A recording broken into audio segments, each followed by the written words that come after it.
Our conversations continue this morning, and we're looking into the state of the nation today and looking at a number of things that are absolutely necessary to be discussed. And our guest for this hour is already here in the room with us. And it's been a minute, but these things still pass time. They still remain. Even though time has passed, the issues still remain, and for us to continue having conversations around them, is our responsibility. Advocate and Deputy Party Leader of Safina Party is Willis Otieno. He's here with us this morning. Good morning. Good morning. How are you? I'm okay. How are you doing? I'm okay. Yes, good to see you. Good to see you too. Yes. Karibu. Asante sana. Things seem to be boiling on a different level across board. So we're glad that you joined us to then be able to have this conversation today. Our KTN political reporter is Alan Ochanda. He's here with us as well this morning hosting. Nice meeting you, Alan. Nice meeting you too. So this week, our proverbs take us to Egypt. Of course, you understanding the civilizations of this country and some of the things that then they've been able to achieve. Not, of course, forgetting their spat with Ethiopia, things that have happened over time in terms of the construction of a dam, in terms of who's going to hold the development card for the continent. But this is a proverb that they've shared, and I think it's interesting. We'd love to get your interpretation of it. Stretch your legs as far as your blanket extends. Stretch your legs as far as your blanket extends. What do you make of that? Push your limits up to what you'll be comfortable with. You stretch your legs beyond the blanket, you'll be sleeping out in the cold. You'll be sleeping out in the cold. Yes. All right. There's a litany of things in the country at the moment, and whether that spills over to the region or this then is dictated by what happens in the world. We're looking at the state of the nation with you this morning, and then there are certain things that you said over time that you've been consistent with. And as we got closer and closer to a time where people are going to make a decision about who their leaders are moving forward, you've more or less said that anybody who is not directly involved with how economics will change for Kenyans doesn't have any business being in office. I still maintain that position. I want Kenyans to understand this. Last week, the National Treasury and some members of Parliament from the Budget Committee went to IMF, the World Bank, last week. Yeah. And the IMF and World Bank told them, before we discuss anything about your lending, we need to understand your debt.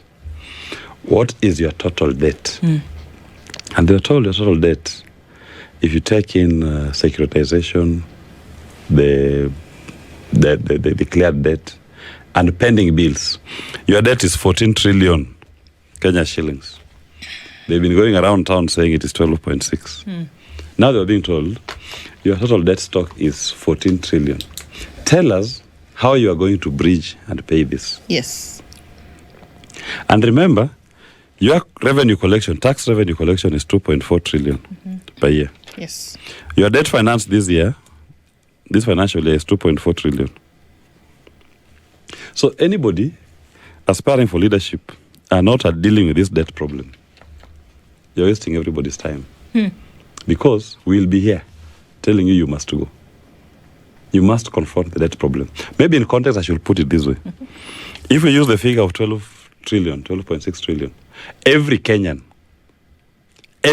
60 million of us, as a projected total population, we each owe around 220,000 Kenya shillings.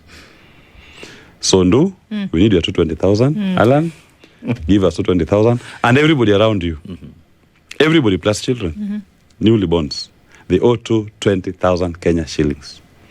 So what you are struggling with is how to collect the 220,000 Kenya shillings from everybody. And William Ruto tries to do it by raising your taxes, charges, and levies. And disproportionately, for those, if they perceive that you earn more, you'll pay it more. Those who earn less are captured in VAT, because VAT is universal to everybody. So we are all trying to raise our 220,000 Kenya shillings to pay for debt. Now, prudence will require that, okay, if you're asking me to pay 220,000 Kenya shillings, open the debt register. Show us. I need to see what am I paying for. And how much have I paid? And how much do I owe? And what was this money applied towards? Show me the projects that this debt financed that I am now struggling to pay it. If you've not done that, then you're wasting everybody's time. Why would it be so difficult to be open and transparent about the money that's owed? I mean, it sounds like a no-brainer. You went to the IMF, who, of course, is a twin sister of the World Bank. You said very clearly that the debt is 14.6 trillion. They've said this is what it is, asking how you're going to pay it. Why wouldn't you want to be open and transparent about what is owed? Because of what as a Safina Party we always say. This debt is largely odious. Odious in the sense that it was taken without following the laws of Kenya. And number two, the bulk of it wasn't applied to any project. The PFM Act requires that you only borrow for development. And if you do a trace of the debt, some of it went into people's private accounts offshore. Mm-hmm. But the obligation to pay is what landed into Kenya. And who are the people responsible? Some of them are in the former Jubilee administration. Some of them are in this administration. So they stole your tax in advance. So if you ask them to be that debt register to be opened, they were partakers. They will not be willing to do it. You will expose their fraud. These people understood one thing from 2014. Stealing in the budget is the easiest to be caught because you have a controller of budget watching over you. You have a national budget that is passed by Parliament. We can all trace release of funds. And we know the maximum quantum. So they decided, okay, this one will be just to steal on the budget will just be to lie to Kenyans. But the main theft is on your debt. I'll steal your future because you are not there. You are not present when we are borrowing. You don't know what we've borrowed. We'll only tell the obligation to pay. You don't even care where the money goes after it has been borrowed. That is what happened during Uhuru's time and is happening in Ruto's time. They're stealing your future. Debt is tax in advance. Now, when you look at this debt and the amount of money that is paid on it, let's just take it a monthly basis because it kind of then are able to maybe consume it a little bit better. That there's certain amounts of money, and we also know on the fund, the first charge is debt. Yes. Before you can even do anything, what is owed or whomever it's paid, that's where it goes on revenue. Now, there's very little left for development. In fact, if you want to understand it better, I know that I always say Kenyans just don't pay attention to the details. Okay. Every second week of the month, the National Treasury releases the statement of actual expenditures and revenues. Actuals, not estimates. Look at the January actuals. 196 billion shillings was collected. Came into the exchequer account. This was which month? January. 196 billion. Okay. What they expended as debt finance was 194 billion. Pretty much almost everything. It was 2 billion left. Yeah. Pretty much everything went into debt. And you don't want to ask yourself, if this was the largest expenditure item of my revenue that I collected, what was I paying for? That is what we should be demanding. What were we paying for? Because if you're paying 194 billion shillings towards something, my thought has often been that you should be able to see this thing that is requiring this large debt repayment off of. We keep giving the example of the expressway, which we already know was inflated. We talk about the SGR, again, another project that was inflated, should have been able to do it for maybe half or if not less of the amount that was later on said. What is this thing that was done that is going to require a monthly or rather maybe a quarterly payment of 194 billion shillings off of revenue? What is that? Can you see it? Or is it a collective project? No, let me tell you. Like SGR, for example. Go and look at the Kenya Railways, because the total project was 500 billion. Kenya Railways was making counterpart funds. They were paying 10%. That is 50 billion. Go and check the statement of actuals. How much left Treasury to Kenya Railways, from Kenya Railways to China Road and Bridge. Okay. And ask how much China Exim paid to Kenya Railways. To China Road and Bridge. From Treasury to Kenya Railways Kenya Railways to China Road, it was meant to be 50 billion, the counterpart funds, 10%. But if you look at the books, Kenya Railways paid China Road and Bridge a total of 670 billion, not 50 billion. 620 billion 70. shillings more. Yes, 620 billion shillings more. Exactly. And at the same time, the same China Road and Bridge went to China Exim every time they got the certificates, and they did drawdowns. They collected the 450 billion that was due at the loan. But in essence, the Kenyan people paid for that amount, that railway, using their own tax revenue. Didn't need the loan. They didn't need the loan.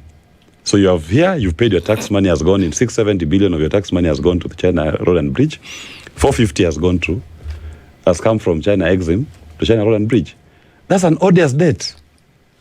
We will simply say, China Road and Bridge, explain to us, how are we paying this debt and you collected the money from us? Why did you get that money from China Exim? If Kenya Railways, instead of paying you 50, paid you 670. That's the problem. We do not pay attention to what that matters. To put it in simple context, you're in a household, a family, the headman comes and tells you, we're using our family resources to pay for a Mercedes-Benz. DT Dobby, this is our DT Mercedes-Benz, this is the loan we have, we are paying DT Dobby this much every month. And the householders willingly contribute, some provide cheap labor to the neighborhood to collect money to pay DT Dobby for the Mercedes-Benz. But there's only one problem. There's no Mercedes-Benz that the householders are using. It's just the obligation to pay for that Mercedes-Benz. But it doesn't exist. That is where we are. So if we are prudent householders, you'll ask, okay, fine, we've collected our little meager resources to pay for this Mercedes-Benz. But it's not there. But it's not there. Where is it? Why can't you enjoy it? Why can't you give it to us? That is what debt is about. But Kenyan people don't seem to pay attention to it. Then, something else that, another mistake we keep making. When you look at our political discourse today, and I'm glad you introduced me as Safina Party deputy leader, party leader, you find people are saying, discussing individuals. Oh, Matiang'i, oh, Kalonzo, oh, Ruto, party leader, who? Gachagua. Those are individuals. What do they stand on? You should be asking political parties at this point of people discussing their next elections, what does the political party stand for? So that we are discussing the ideals of the political party. The leader becomes immaterial to our purposes at this point. Until that time when we get close to the elections, then you can now start discussing the individual person. But if the political party cannot even tell you what the ideology is, what do they stand for on the issue that matter to Kenyans, then we are still going back to the same old. We'll be exactly where we are, even once we remove William Ruto, because William Ruto, if going is going, he will go. But William Ruto will not go away with the debt problem. It will when remain. Ruto goes, the debt book register will remain as it is.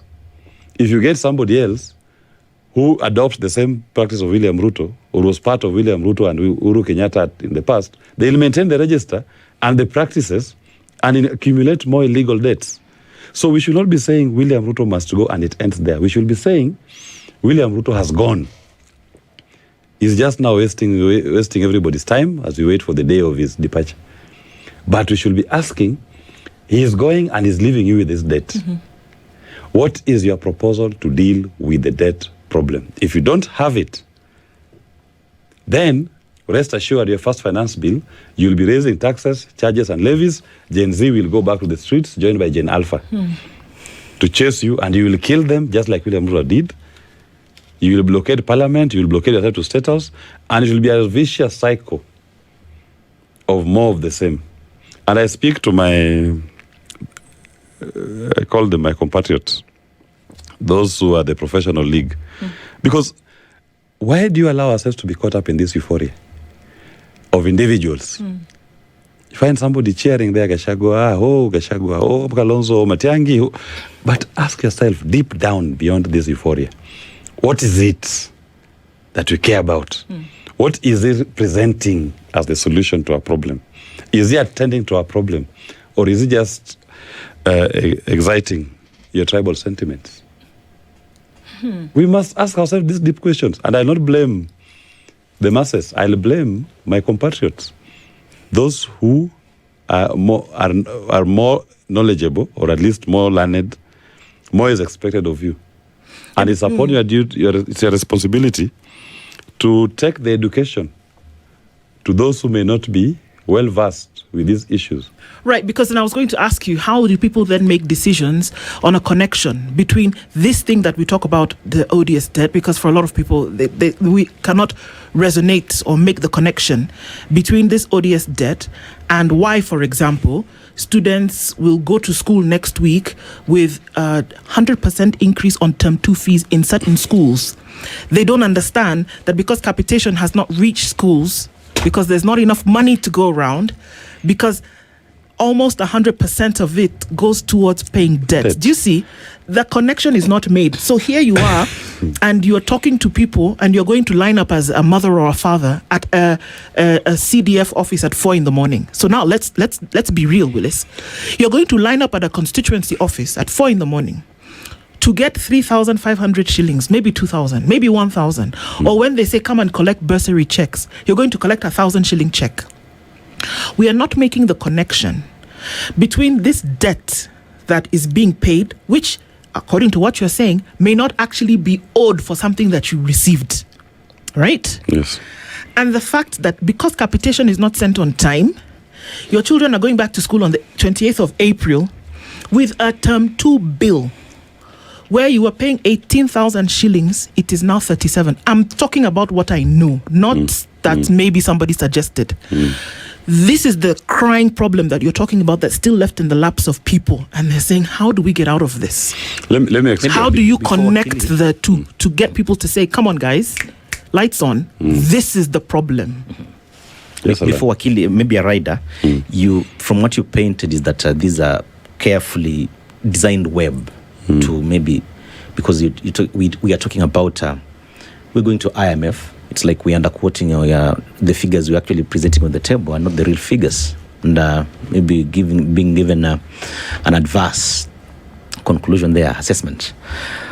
We are in a deep pit as a country, and your party leader has been on record, times above number, talking about the odious debt. How do you get out of the debt? Do we maybe refuse to pay? And if we refuse to pay, what happens? Because, of course, the ordinary Kenyan who is watching, who is listening, wants to understand. If you decline paying this debt because you feel like it never really affected your lives positively, what happens to you in the future? Because you're saying we've been robbed of our future. Let me start by saying this. No. This is financial year, you're paying 2.4 trillion Kenya shillings in debt finance as a country. 2.4 trillion. Yeah. Education, primary, secondary, TVET, if you do the costing capitation, comes to 260 billion. 265 to be precise. Now, when you go to pay this 2.4 trillion towards debt, you are depriving education of capitation. Now, Safina Party, what we are saying, will not pay that illegal debt. We'll be 2.4 trillion richer. We'll take from the 2.4 trillion that could have gone to debt finance, take 265 billion, apply it to education. Primary, secondary, TVET. Healthcare, universal healthcare in this country, costed is 180 billion. That's the total cost of healthcare in the country. 180 billion. So you have 2.4 trillion. 4 trillion. We have only moved to 65 billion. We are left with around 2.1 something trillion. Get 180 billion. Put in healthcare. Do you know what that does is this? You are now reallocating resources to what matters to the people. You are removing social pressures. Remember, 28% of Kenyans are multidimensional poor. Multidimensional poor. 28% of Kenyans, multidimensional poor. Explain.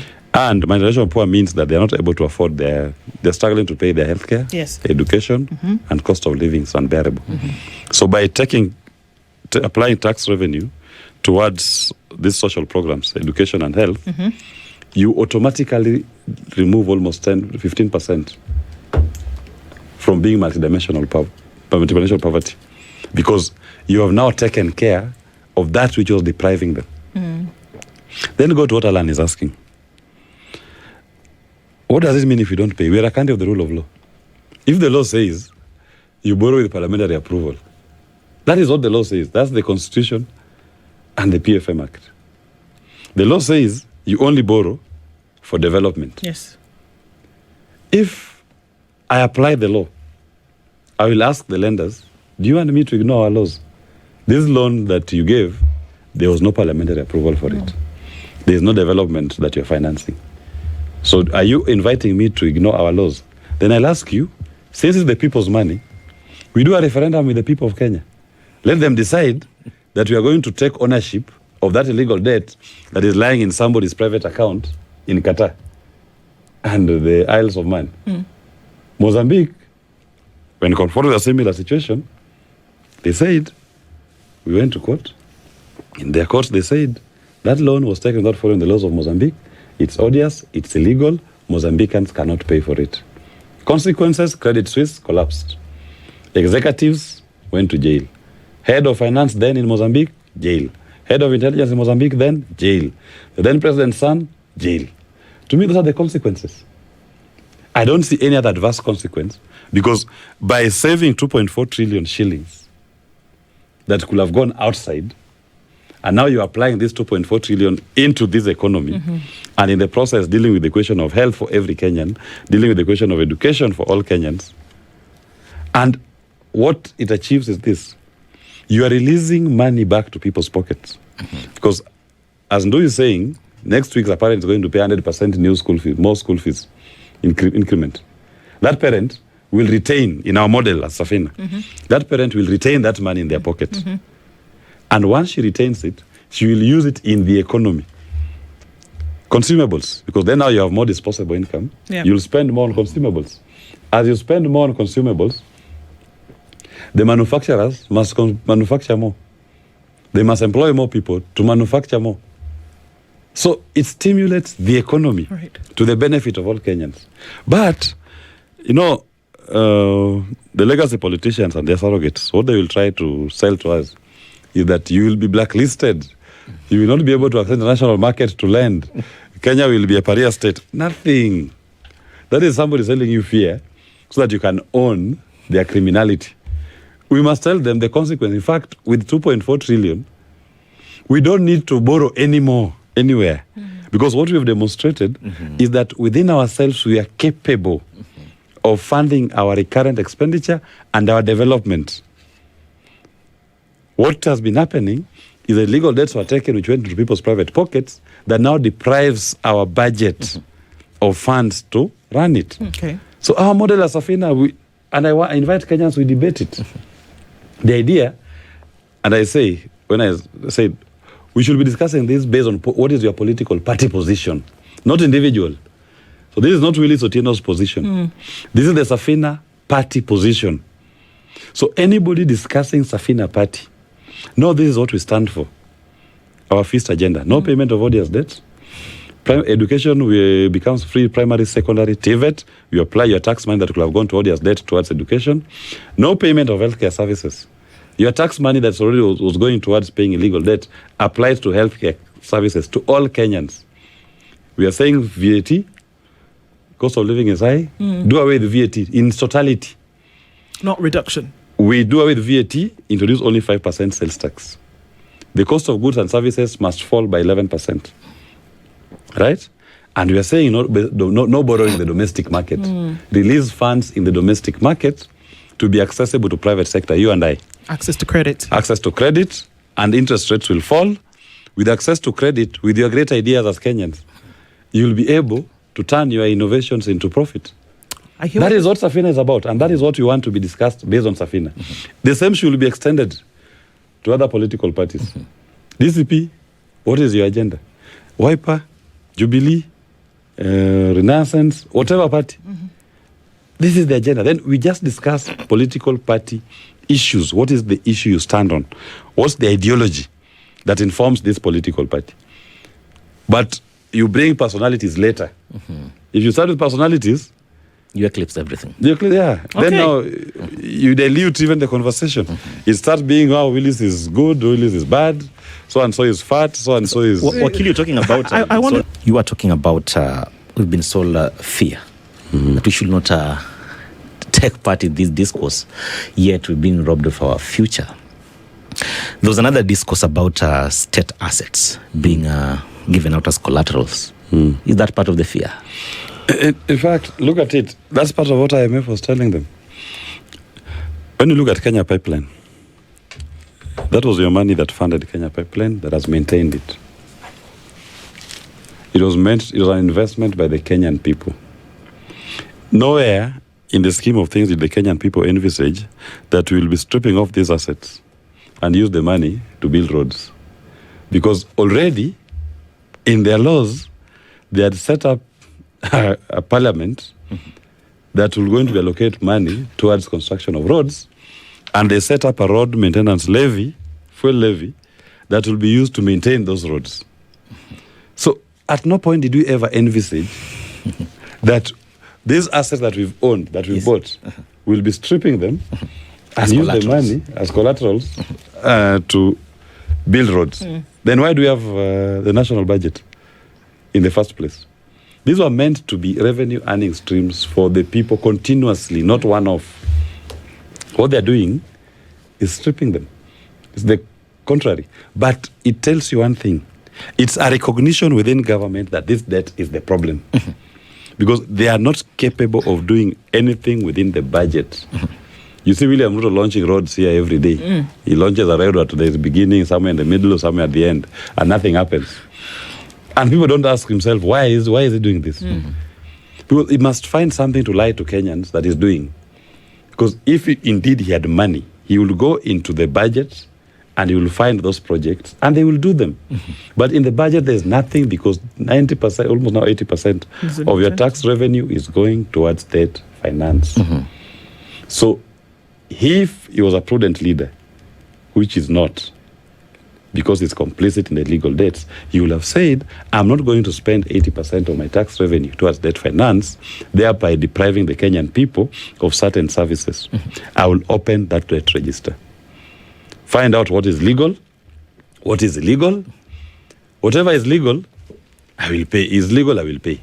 Whatever is illegal, people must bear responsibility, accountability. And also ask yourself, in between, from 2014 to date, how much has the Kenyan people paid out towards debt finance? Because we've never defaulted. And if you've never defaulted, then it means we've been up to date with your debt.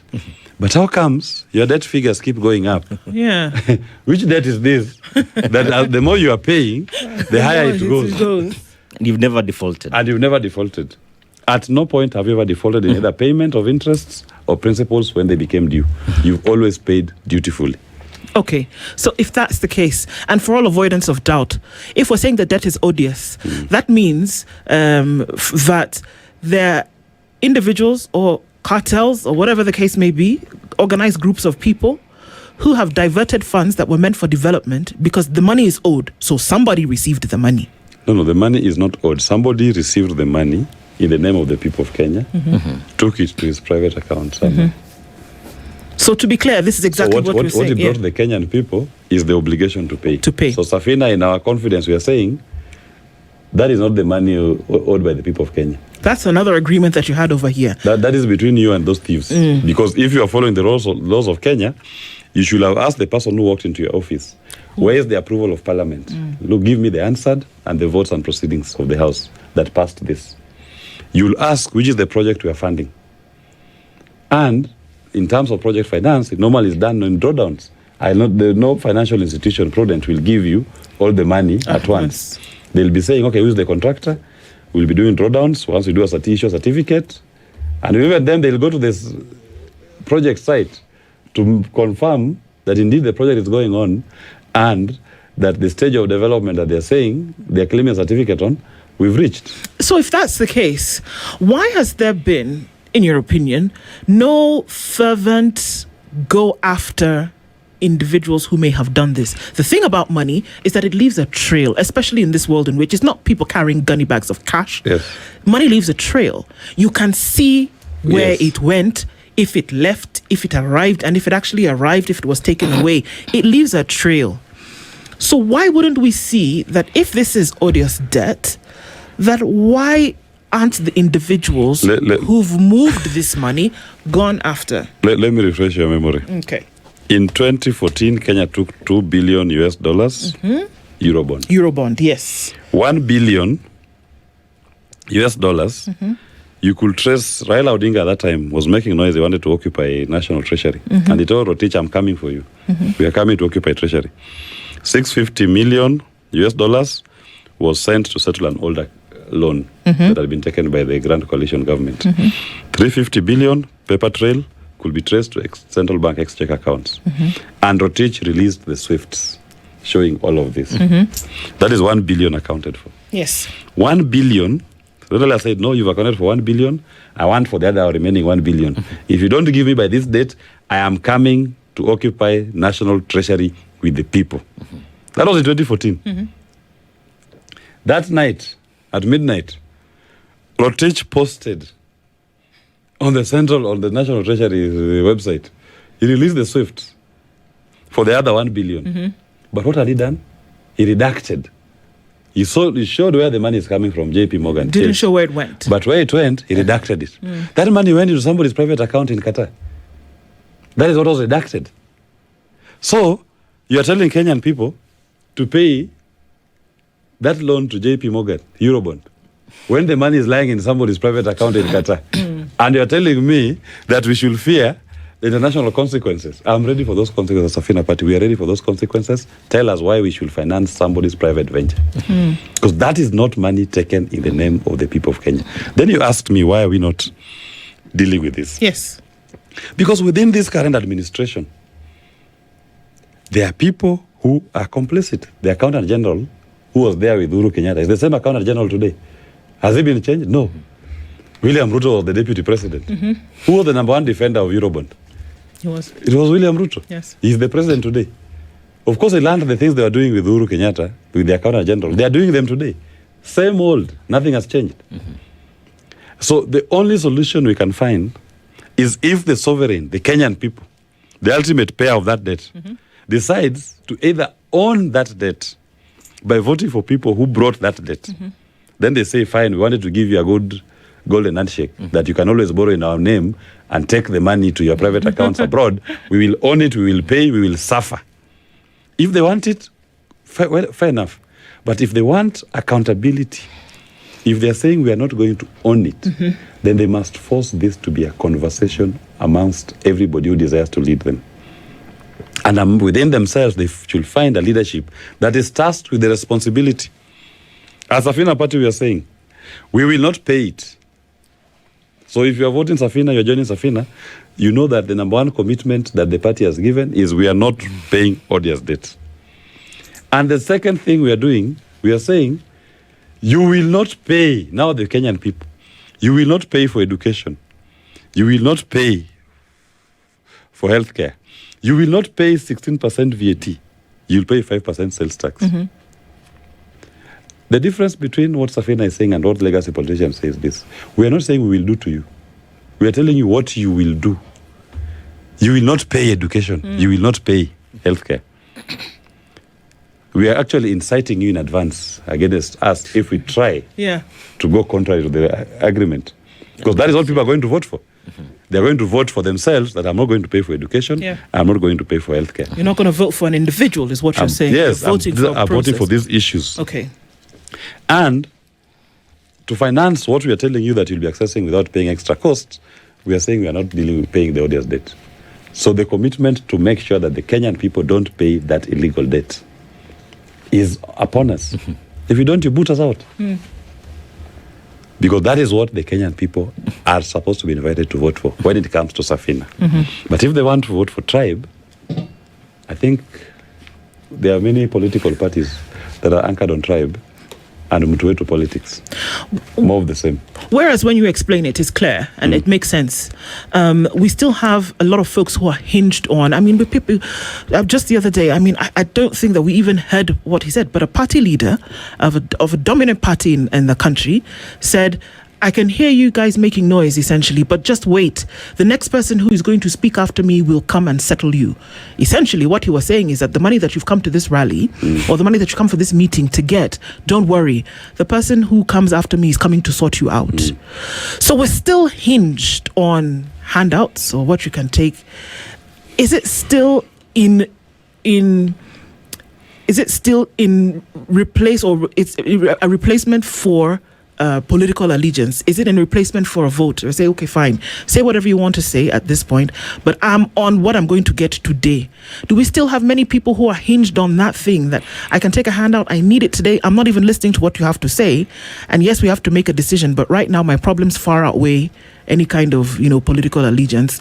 I'll say what you need. If you mean to show up in a rally dressed in a certain way, I'll do it. So long as I get something at the end of the day. We still have too many people floating in that pool. Londo, the unfortunate bit, and I'll talk again to my compatriots. These are my age mates, and the professionals, my age group, the people we grew up with. And I'm sure they are the ones who listen to us mostly. And I'll say this. Why have you surrendered your political fate to political charlatans? How many people, even amongst our listeners, go to political rallies? How many can claim to have received even 100 shillings from a politician? Very few of them have actually received this political money. Me, I've gone out to the people. And I can tell you, the bulk of the Kenyan voter does not attend a political rally. Okay. And the bulk of that voter does not receive even a coin from a politician. But the unfortunate bit is they've allowed those optics of rallies. That is why you see legacy politicians invest in those things. They allowed the optics of political rallies to influence their decision. That when you see people, a huge mass of people in a particular corner cheering a particular individual, you who is not there, you who is reasonable, you are at home, you start getting persuaded that that is where I should be. You abandon your issue, and now you start accepting a path that even if you're asked, where is this path leading to? You cannot even tell. You ask somebody, okay, why are you supporting X? You will not mention names. Even say, even if it is Gachagua, it is Matiang'i, it is Kalonzo, if it is Ruto. Why are you supporting? They will not tell you. Why? Because they are fed with the optics of what they see when these political leaders go out to the masses. But to that end, Wakili, is it surrendering, or they have been subdued? I call it surrender, because nothing stops you from maintaining a honest, genuine conversation on a platform where you are, within your own space. You can say, no, me, I am about issues, and this is my issue. I'm going to look for a political party that supports this issue. And that becomes your anchor. You see, it's a painful reality that we've calibrated our politics to rotate around money. Yesterday, like for instance, the former Chief Justice, David Maraga, was in my backyard in Mumias. Those people who attended his meeting, it was an organic crowd. They were accountable. Maybe he's on record. Said he's not partaking in handouts. For you and your party leader, I worked in Meru. He was frequent in Meru, opening offices. I never saw those. Maybe he was giving behind the curtain, behind the doors, but I was not privy to that. But for those politicians who are actually dishing out handouts, you can see the multitudes. But you can easily tell these are not organic crowds. But eventually, they will determine the direction. No, that is my problem. Don't you think eventually they determine? My fight is with those who are not in those rallies. The ones who are getting their political news from other channels, social media, mainstream media, newspapers. They're allowing those boat crowds to influence their decision. Because remember, even if you go to a crowd, how many people will attend a rally? In its best day of days, when Uhuru Park was working, how many people can fill Uhuru Park? Maybe around 10,000, 20,000. But Nairobians are 5 million, almost 6. So you're telling me those 10,000 who are at the Uhuru Park rally are going to influence your decision, and you say that is okay. You can as well say no. That is just for optics. Don't buy the optics. Stick to the issue. Yeah. I admire Maraga's resilience on sticking to the issue that he believes in. And within the space of those who are not meeting him or those who are not attending the legacy politicians' rallies, they are able to find on social media what is Maraga's message, what is the Safina message that we stand for. If this message resonates with you, you push it within your circles. But if you want to say that I've surrendered, that I call it surrendering your fate to political charlatans controlled by legacy politicians, then you get what you deserve. Garbage in, garbage out. You stop being a victim. You are now a co-conspirator to the continued enslavement of the people of Kenya. And I'm inviting Kenyans in their numbers. We must all, in our own spaces, decide we are not going to be slaves of this political establishment and this political system. Yeah. Those optics should not influence you when you're making a decision. You should be able to define at a sober moment what is the real issue. And Safina Party, we are saying the real issue right now is in your own house. It is in education, it's in cost of living, it's in healthcare. Middle class in Kenya is only 15% of the population. 15%. Yeah, and that 15% population, middle class that you're saying, is just one disease away from poverty. One disease. You just get one disease which nobody calls a disease upon themselves. Yeah. It's an act of nature. No one knows when they get sick. You see an entire family wiped out. Going back to severe poverty. I told you 28% of the population is multidimensional poor. Those are things you are living with inside your house. It's got nothing to do with somebody standing in a political rally in Luanda. It is your household. So you should be asking yourself, if I'm going to cast my vote, if I'm going to make a political choice, what is the party saying in relation to the cost of living, to the healthcare, to the education issue in my house, right inside my house, so that you leave your house to go and vote to solve the problem that is inside your house. And that's the thing, that you're going to vote to solve a problem. You're going to vote to sort out a particular issue. And have we evolved to that place whereby the realization of that is what is front and center? On Monday here, we asked people the question, what are you voting for? What are you voting for? And it is interesting that a lot of people actually brought other issues, Willis. People said, well, it's this is the issue. We didn't hear one name from them. Nobody mentioned a name.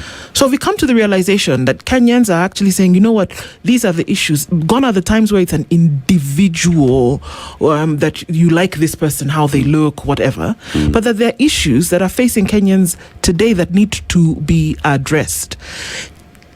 Should the focus then be on bringing these people together to actually say, guys, then you realize what the issues are, you realize that you may not be in a good place today, but what you need to do then is take that same inertia and translate it into registering to vote and then actually voting.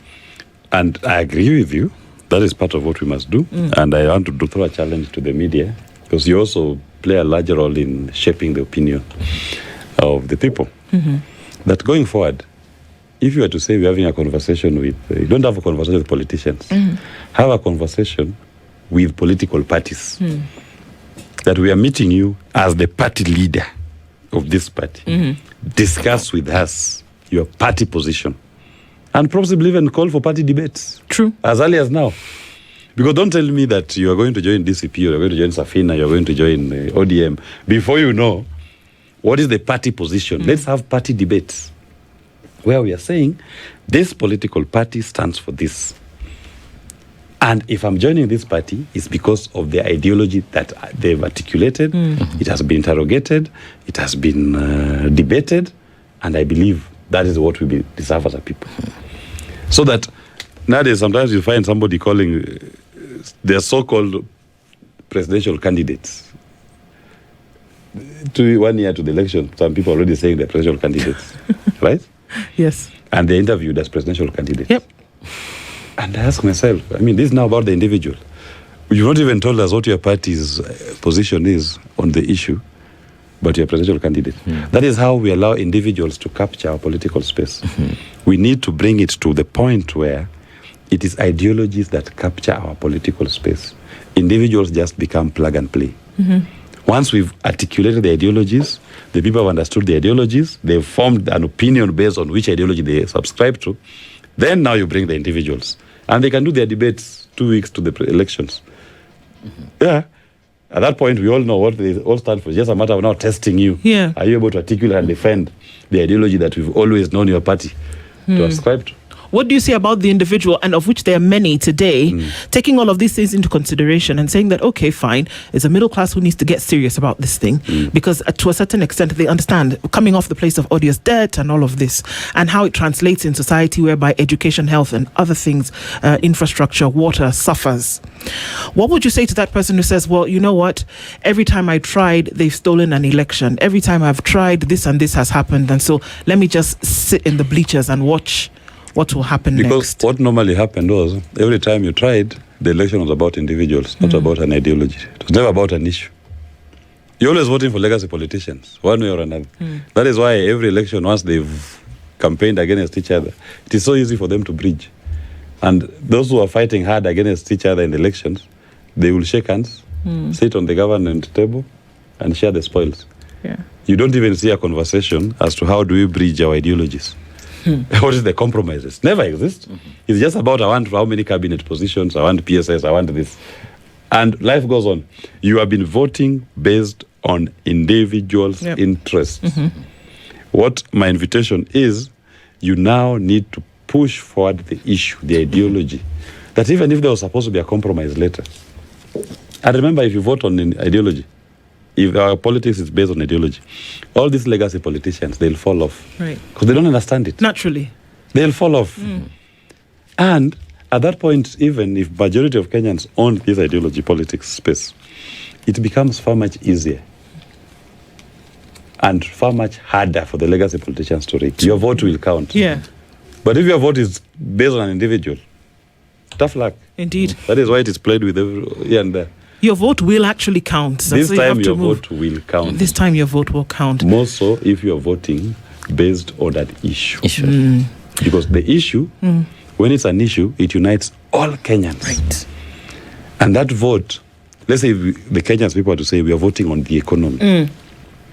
The economy affects all Kenyans irrespective of their tribes. So you can imagine the entire country voting on the economy. Where will the legacy politician find votes to steal? There's no space for that. There's no space to steal. That's very The whole clear. country will be clear on what they want to achieve. We can't stop talking about these things, Willis, and we thank you for doing this with us this morning. There's a reminder about certain things that have happened. Asante sana. Thank you Until very the much. next one, Choki. Good morning. This is the Situation Room, the only way to start your day.